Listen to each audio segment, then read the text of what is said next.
সংবিধান বাঁচাও, অধিকার বাঁচাও, ঐক্য বাড়াও, এই স্লোগানকে সামনে রেখে রবিবার ত্রিপুরা তপশিলি জাতি সমন্বয় সমিতি ডক্টর বি.আর. আম্বেদকরের ১৩৩তম জন্মজয়ন্তী উপলক্ষে এক আলোচনা সভার আয়োজন করে মেলার মাঠ আম্বেদকর ভবনে। এই সভায় উপস্থিত ছিলেন সিপিএম দলের রাজ্য সম্পাদক তথা বিধায়ক জিতেন্দ্র চৌধুরী, প্রাক্তন মন্ত্রী রতন ভৌমিক, প্রাক্তন বিধায়ক সুদন দাস সহ অন্যান্যরা।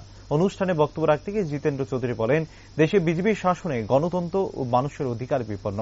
তিনি আরো বলেন, সংবিধান রচনার সময় পিছিয়ে পড়া দলিত মানুষের জন্য শিক্ষা, সামাজিক বৈষম্য দূর করার জন্য 10 বছরের পরিকল্পনা নেওয়া হয়েছিল, কিন্তু আজকে স্বাধীনতার ৭৬ বছর পেরিয়ে যাওয়ার পরও এখনো দলিতদের অর্থনৈতিক, শিক্ষা, সামাজিক বৈষম্য দূর হয়নি।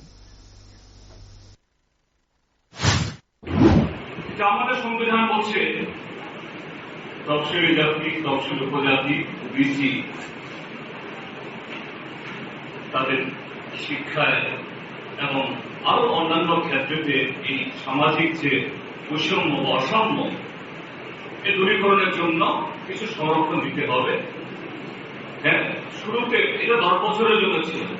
তখনকার সময়ে তারা দেখেছিলেন যে না, খুব বেশি দিনের জন্য করতে হবে না, কিন্তু আজকে 10 বছর যেতে যেতে আজকে ৭৬ বছর হয়ে গেছে। কিন্তু সত্যিকারেরই সেই সংরক্ষণ আমাদের দেশে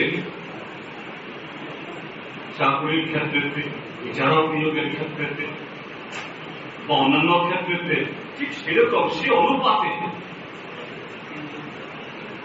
তফসিলি জাতি, প্রজাতি অংশের এই ওবিসি অংশের মানুষ তাদেরকে সে নিয়ে যেতে পেরেছে।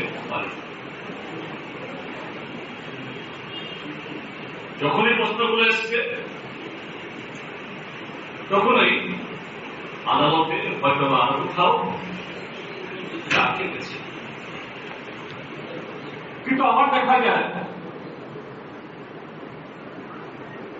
আজকের শাসক দল ভারতীয় জনতা পার্টি তাদের কায়েমি স্বার্থকে চরিতার্থ করার জন্য সংসদীয় রাজনীতিতে তাদের পক্ষে জোর টানার জন্য